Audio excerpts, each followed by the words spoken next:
সুপ্রিয় শিক্ষার্থী বন্ধুরা, আসসালামু আলাইকুম ওয়া রাহমাতুল্লাহি ওয়া বারাকাতুহু। শহীদ জিয়া রহমান উচ্চ বিদ্যালয়, বুধপাড়া মতিহার, রাজশাহী অনলাইন ক্লাস কার্যক্রমের পক্ষ থেকে সবাইকে জানাই আন্তরিক শুভেচ্ছা ও স্বাগতম। আশা করি আল্লাহর রহমতে তোমরা ভালো আছো, বাসায় সুরক্ষিত রয়েছে, সুস্থ থেকে পড়াশোনা করছো।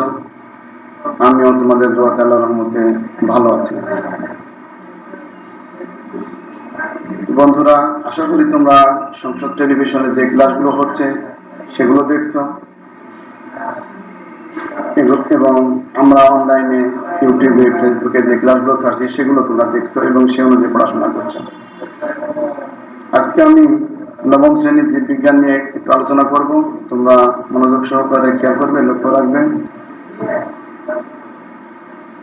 বন্ধুরা, তোমরা একটি গাছ দেখছো, একটি সবুজ গাছ, এরপরে একটি ফুল, গাছ এবং ফুল। ফুল হলো প্রজননের মাধ্যম। একটি গাছ থেকে আরেকটি গাছ যদি তৈরি করতে হয় তার জন্য বীজ লাগে। বীজ কোথা থেকে আসে? ফল থেকে। ফল আসে ফুল থেকে। তুমি একটি ফুল দেখছো, এটা জবা ফুল।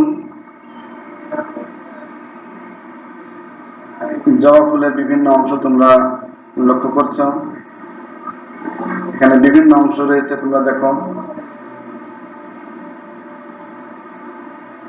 জবা ফুলের একটি বোঁটা রয়েছে যা পুষ্পাক্ষ বলা হয়। তারপর পাপড়ি দেখছো, পুংকেশর, স্ত্রীকেশর ইত্যাদি দেখছো।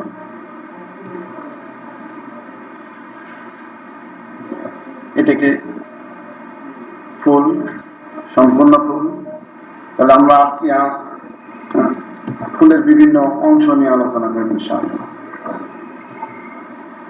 আজকের এই পাঠ শেষে তাহলে তোমরা ফুল কি তা বলতে পারবে, আদর্শ ফুল সম্পর্কে বলতে পারবে, ফুলের বিভিন্ন অংশ শনাক্ত করতে পারবে, ফুলের বিভিন্ন অংশের কাজ বলতে পারবে।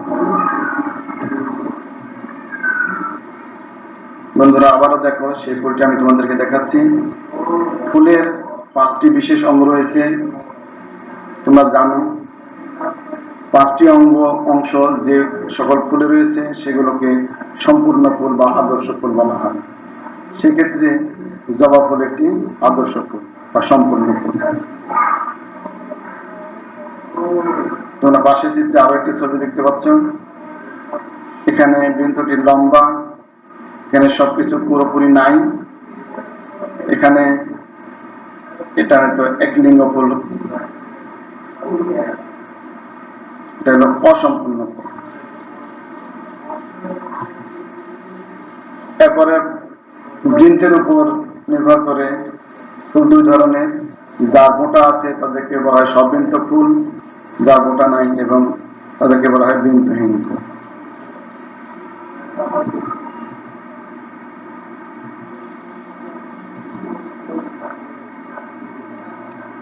ফুলের 5টি অংশের মধ্যে পুষ্পাক্ষ একটি গুরুত্বপূর্ণ অংশ। দেখো, লক্ষ্য রাখো। এর কাজ কি? এর কাজ হলো এর উপর ফুলের বাকি 4টি স্তবক পরপর সাজানো থাকে। ফুলের 5টি স্তবক, 5টি অংশ তোমরা জানো। পুষ্পাক্ষ, বৃতি, দলমণ্ডল বা পাপড়ি, আলাদা আলাদা ভাবে পাপড়ি বলা হয়, একত্রে দলমণ্ডল বলা হয়, স্ত্রীকেশর এবং পুংকেশর। তাহলে 5টির মধ্যে পুষ্পাক্ষ একটি, পুষ্পাক্ষ নিচে থাকে এবং তার উপরে বাকি 4টি স্তবক পরপর সাজানো থাকে। এটা হলো পুষ্পাক্ষের কাজ। এরপরে বৃতি রয়েছে। বৃতি পুষ্পাক্ষের উপরে এবং দলমণ্ডলের নিচে সবুজ ঘাস কাটা অংশকে বৃতি বলা হয়। ফুলের ভিতরের অংশগুলোকে রোদ, বৃষ্টি ও পোকামাকড়ের আক্রমণ থেকে রক্ষা করে এবং পরাগায়নে সহায়তা করে।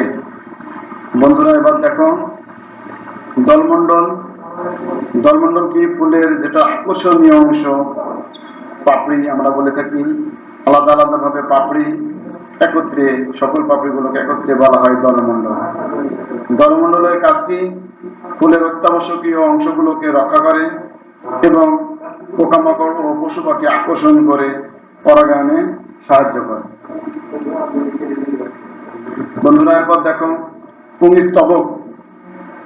পুংস্তবক পরাগধানের মধ্যে পরাগ উৎপন্ন হয় এবং পুং জননকোষ সরাসরি জনন কাজে অংশগ্রহণ করে। অর্থাৎ রেণু, যেটাকে আমরা রেণু বলি, পরাগ রেণু বলি, সেটাই পরাগধানীতে থাকে, পুংস্তবকে থাকে। বন্ধুরা, এরপরে দেখো স্ত্রী স্তবক।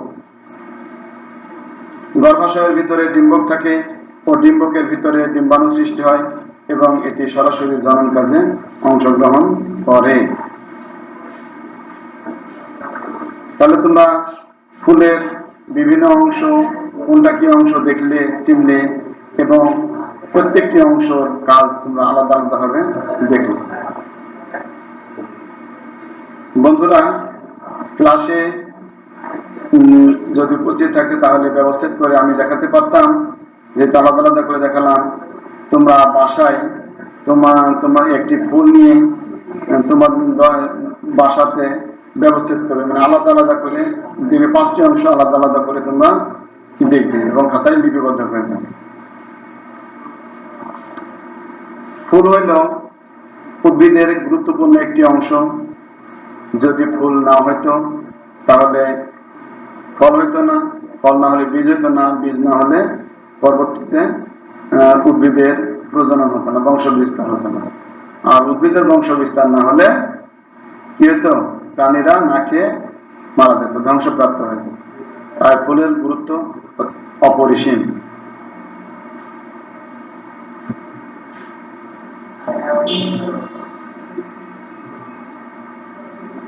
বন্ধুরা, তোমরা লক্ষ্য করো, একটি ফুল দেওয়া আছে, একটি ফুলের অর্ধেক দেওয়া আছে, এখানে চিহ্নিত করা আছে কিন্তু দেওয়া নেই, চিহ্নিত করা আছে, রেখা টানা আছে কিন্তু নাম দেওয়া নেই।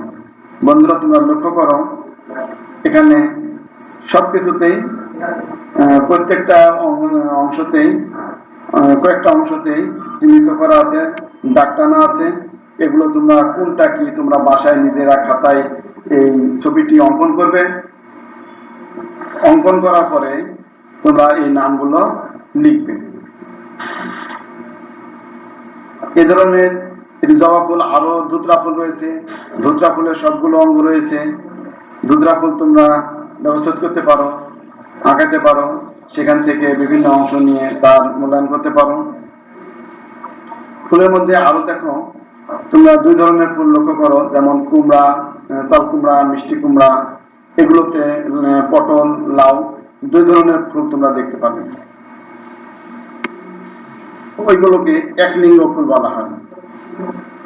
কিছু ফুল আছে দেখবে সেখানে স্ত্রীলিঙ্গ আছে, পুংকেশর আছে, স্ত্রীকেশর নাই। কিছু ফুল আছে স্ত্রীকেশর আছে, পুংকেশর নেই।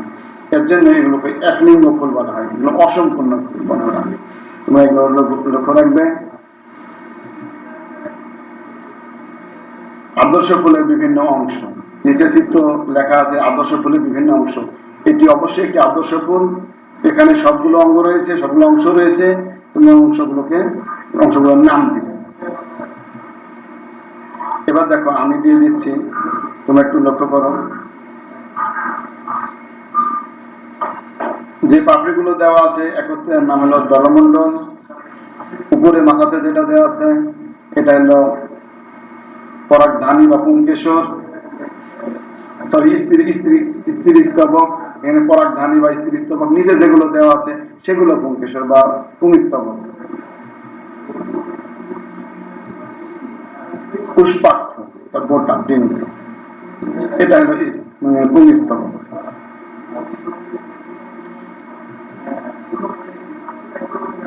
বৃদ্ধি 5টি অংশের নাম এখানে দেওয়া আছে।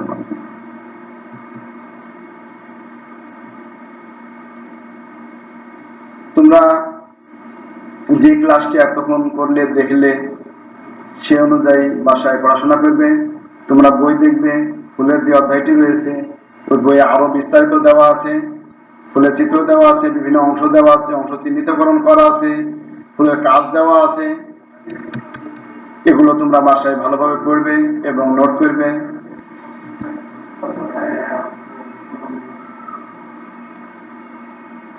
বাড়ির কাজ তোমাদের থাকলো নিচের চিত্রটি অঙ্কন করে এই তো বিভিন্ন অংশ চিহ্নিত করো।